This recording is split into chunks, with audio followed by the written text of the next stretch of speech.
Fala pessoal, tudo bem com vocês? Bem-vindos a mais uma aula de comportamento organizacional. E na aula de hoje, a gente vai falar sobre teorias motivacionais nas organizações, em complemento à aula passada, tá? Na aula passada, a gente falou sobre motivação intrínseca e motivação extrínseca, ou, em outras palavras, motivadores internos versus motivadores externos. Tudo bem? Então, hoje a gente vai complementar a aula passada falando sobre teorias motivacionais, que é um assunto bastante pertinente para quem vai prestar concurso público ou para alunos de graduação em áreas como administração ou psicologia, por exemplo, tá? De acordo com a literatura, existem muitas teorias motivacionais, tá? Existem várias teorias motivacionais. Mas elas podem ser agrupadas em três grandes categorias. As teorias de conteúdo, que enfatizam o que motiva as pessoas, né? É o que motiva as pessoas. As teorias de processo, como as pessoas se mobilizam, como as pessoas têm motivação, então é o como, né? Aqui enfatiza o como, o processo, e as teorias de reforço, que enfocam a manutenção da motivação, a preservação da motivação. Tá? Na aula de hoje, eu vou apresentar os nomes dessas teorias para vocês e vou focar nas teorias de conteúdo. Eu vou explicar essas teorias aqui. Na próxima aula, a gente vê as teorias de processo e as teorias de reforço. Fechado? Então, eu vou apresentar todas as teorias e depois eu vou falar sobre essas daqui, as teorias de conteúdo. Bora lá!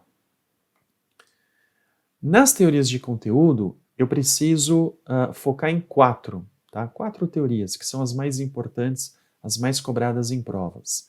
A hierarquia das necessidades, de Maslow, tá? Maslow é o autor aqui que estabelece essa teoria.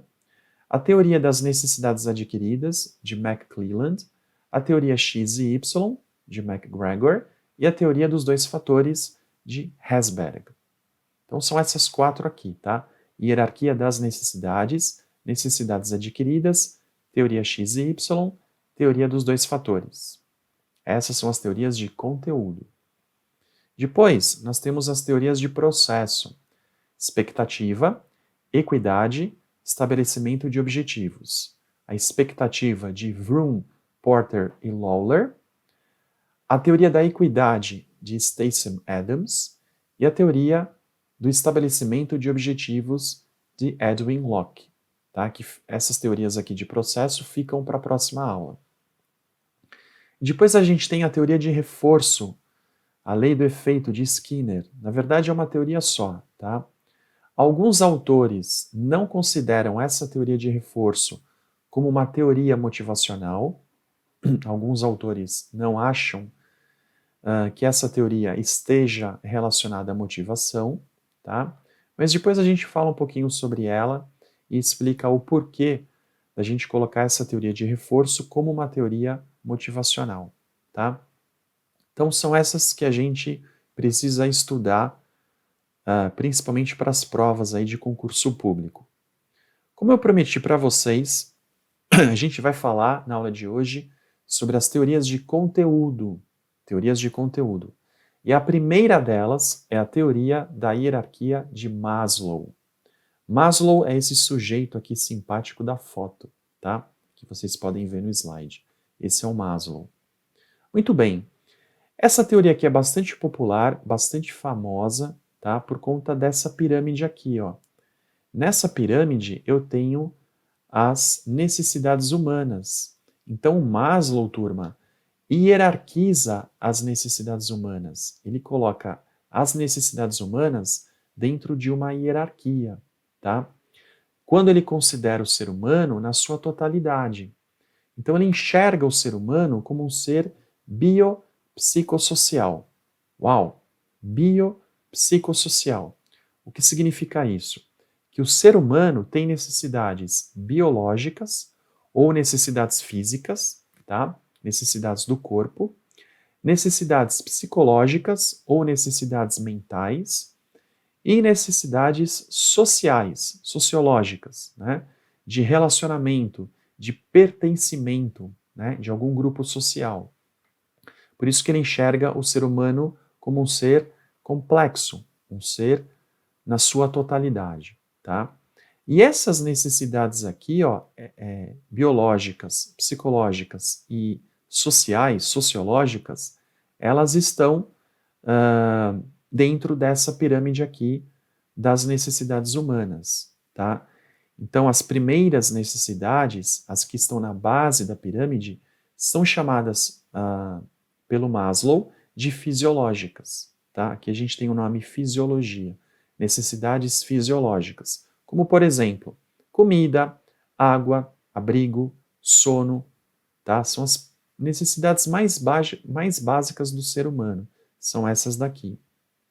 E aí, nós temos outras necessidades humanas dentro dessa pirâmide.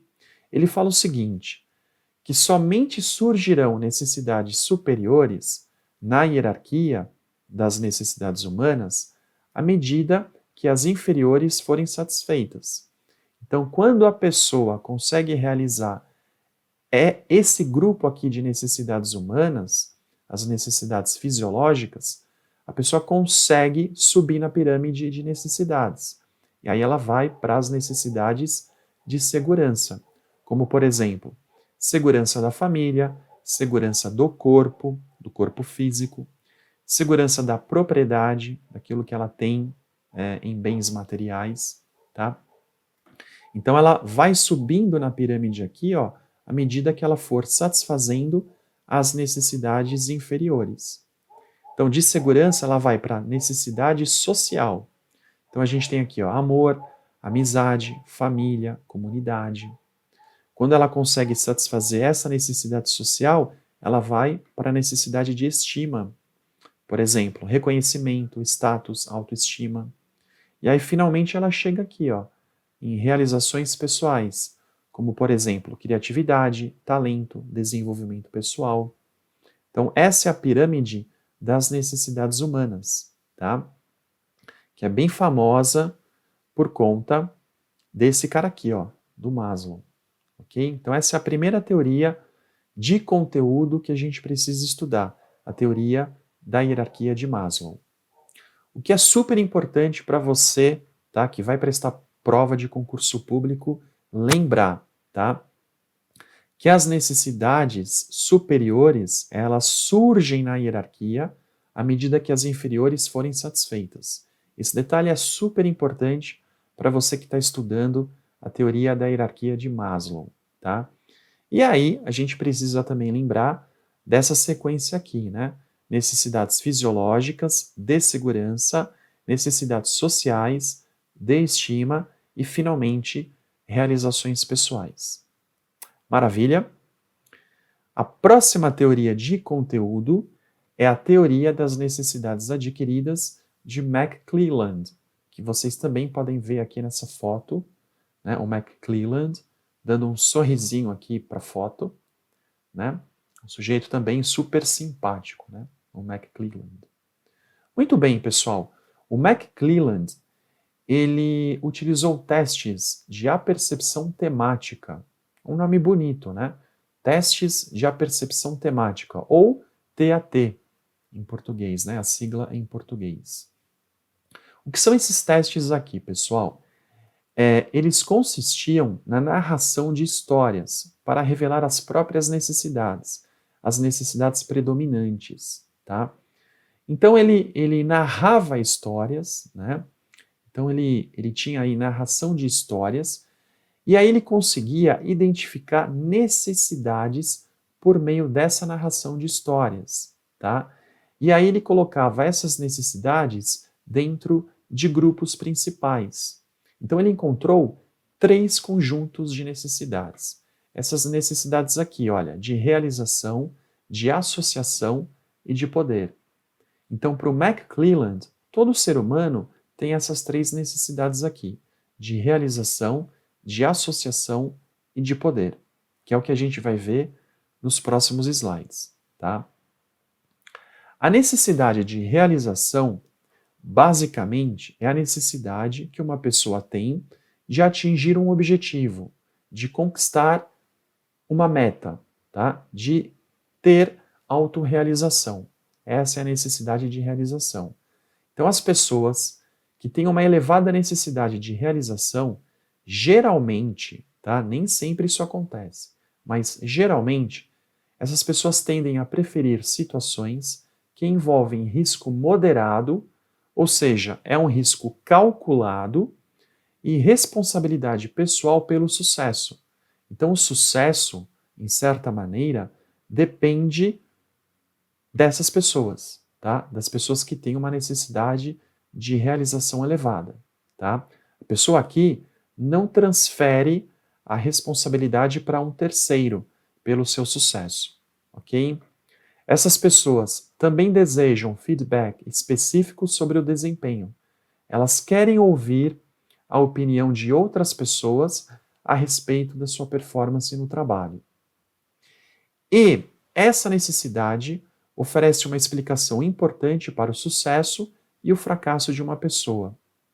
Então é uma necessidade, pessoal, bastante valorizada no ambiente corporativo, tá? Essa necessidade de realização. Então, basicamente, é uma necessidade voltada para o atingimento de metas, de objetivos que uma pessoa tem. Beleza? Então a gente está falando sobre teoria de conteúdo, teoria das necessidades adquiridas de McClelland, que é a primeira necessidade aqui, tá? De realização. Só para a gente poder se situar. Depois, pessoal, a gente tem a necessidade de associação. Aqui, as pessoas têm desejo de participar de um grupo, tá? As pessoas têm vontade, têm impulso de pertencer a uma comunidade, tá? Por isso que é uma necessidade de associação. Então, as pessoas com esse tipo de necessidade tendem a ser acolhedoras e simpáticas em seus relacionamentos. São bonitinhas, né? Valorizam a amizade e gostam do contato permanente com as pessoas. Então, são pessoas aí extremamente voltadas para outras pessoas, né? Pessoas abertas aí, que fazem amizade com facilidade, que gostam, né, de se envolver com outras pessoas. Então, elas têm necessidade de associação. Sentem-se motivadas ao participarem de comemorações e reuniões informais. Olha a turma aqui festejando. São pessoas que gostam aí de uma festinha, de uma reunião informal, tá? Então elas têm necessidade de associação. E, finalmente, a necessidade de poder, identificada pelo McClelland, tá?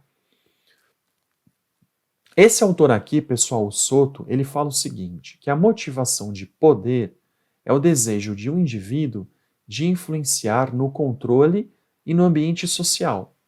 Então, o que acontece aqui? Esse autor identificou dois tipos de poder dentro dessa necessidade de poder identificada pelo McClelland. Entenderam isso? O McClelland identificou essa necessidade aqui, ó, de poder. E esse autor, o Soto, ele identificou dois tipos de poder dentro dessa necessidade.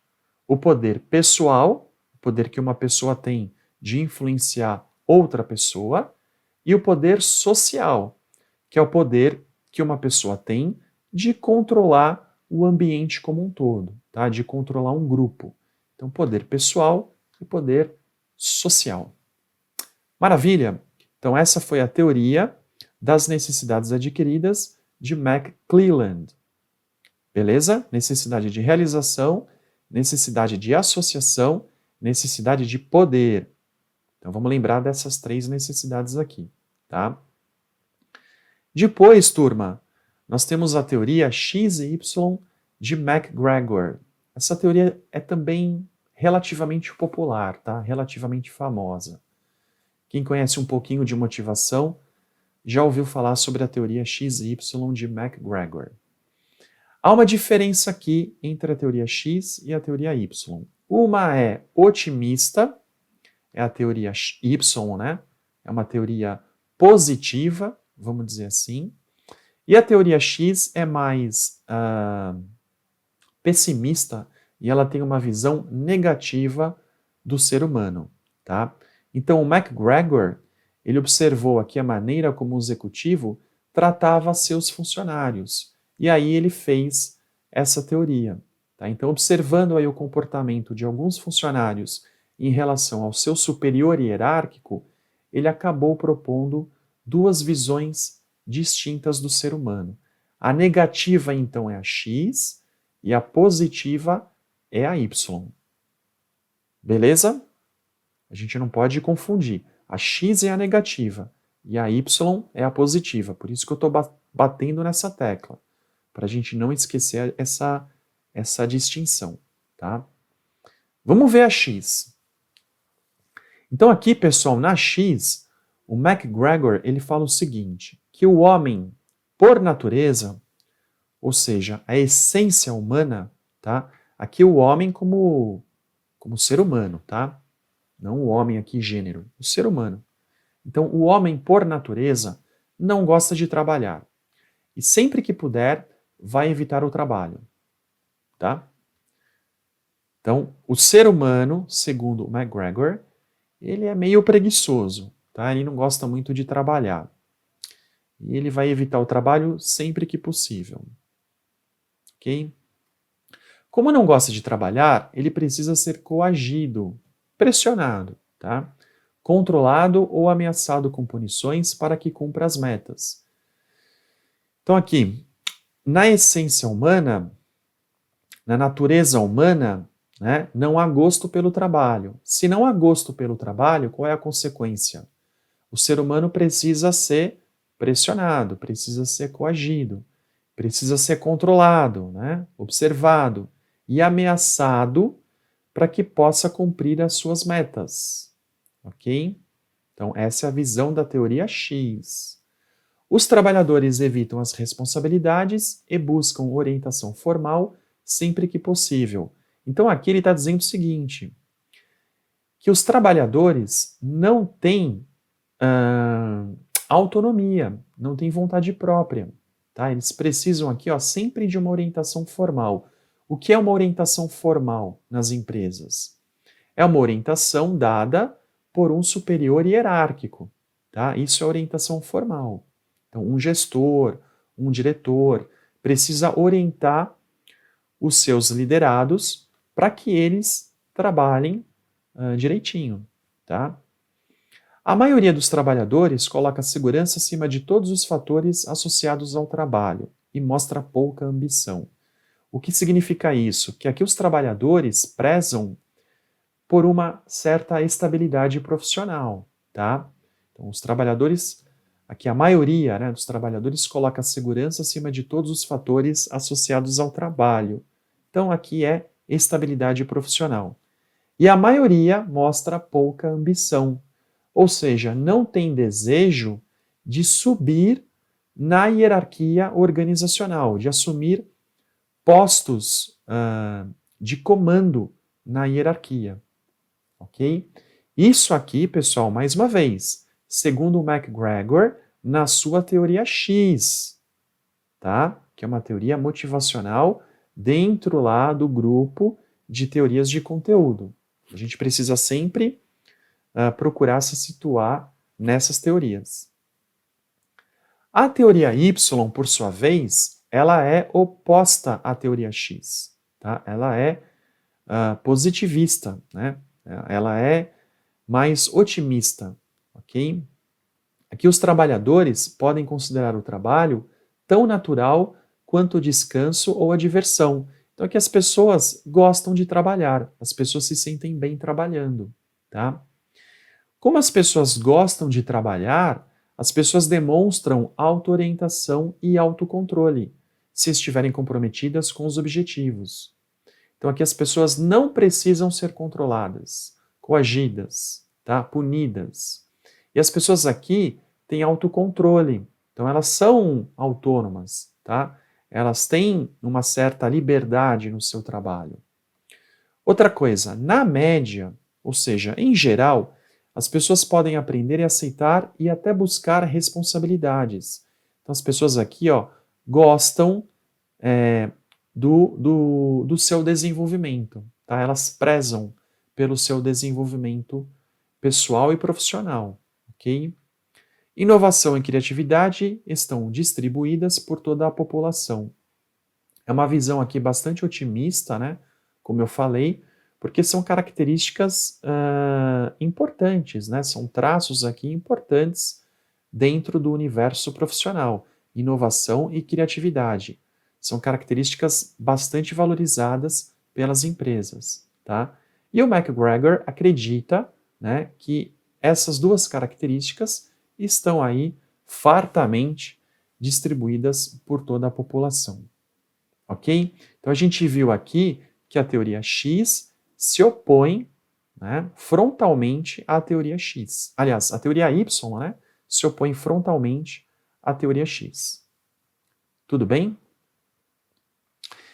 Para fechar essa teoria do McGregor, a gente precisa ver o seguinte, que ele considerava as premissas da teoria X, da teoria Y, aliás, mais válidas do que as da teoria X.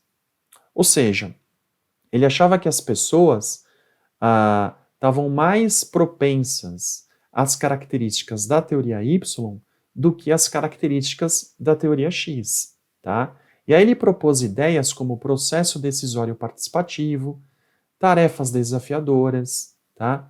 Aqui, olha, processo decisório participativo significa que as pessoas, os trabalhadores em geral, poderiam participar das decisões que eram tomadas pelos seus superiores hierárquicos. E isso fazia com que esses trabalhadores aumentassem a motivação, tivessem mais motivação no trabalho, tá? Tarefas desafiadoras, a mesma coisa. Se você tem um desafio aqui a vencer, né, você se sente mais motivado para desempenhar suas tarefas do dia a dia, ok? Agora, por outro lado, não existem evidências empíricas, tá, de que a aceitação da teoria Y e a alteração do comportamento individual de acordo com ela, de acordo com essa teoria, resultem em um trabalhador mais motivado. Infelizmente, pessoal, a gente não tem evidências empíricas de que a teoria Y realmente resulte em pessoas mais motivadas no trabalho. Tá? Não há evidências empíricas em relação a isso. Ok? Muito bem. Para finalizar essa primeira parte, que fala sobre teorias de conteúdo, a gente vai ver a teoria dos dois fatores de Herzberg. Olha o Herzberg aqui, ó, nessa figura aqui, né? Um ser também bastante simpático. Pessoal, o Herzberg, ele partiu da seguinte pergunta. Olha a pergunta que ele fez para elaborar a sua teoria. O que as pessoas desejam do seu trabalho? O que elas esperam do seu trabalho? Essa foi a pergunta que ele fez para poder determinar o sucesso ou o fracasso de uma pessoa, ok? Então ele pediu para que as pessoas descrevessem com detalhes situações nas quais se sentiriam excepcionalmente bem ou mal a respeito de seu trabalho. Então ele conseguiu reunir um grupo de pessoas e pediu para que essas pessoas descrevessem, né, situações em que elas se sentiriam bem ou mal a respeito do seu trabalho. E aí ele conseguiu identificar algumas características, tá, que tendiam a estar relacionadas com a satisfação do trabalho e outras com a insatisfação. Então aqui, pessoal, a gente está vendo outros termos relacionados à motivação: satisfação e insatisfação, tá? Por isso que a gente fala aqui em teoria dos dois fatores. A gente está falando aqui sobre satisfação e insatisfação. Esses são os dois fatores identificados pelo Herzberg, tá?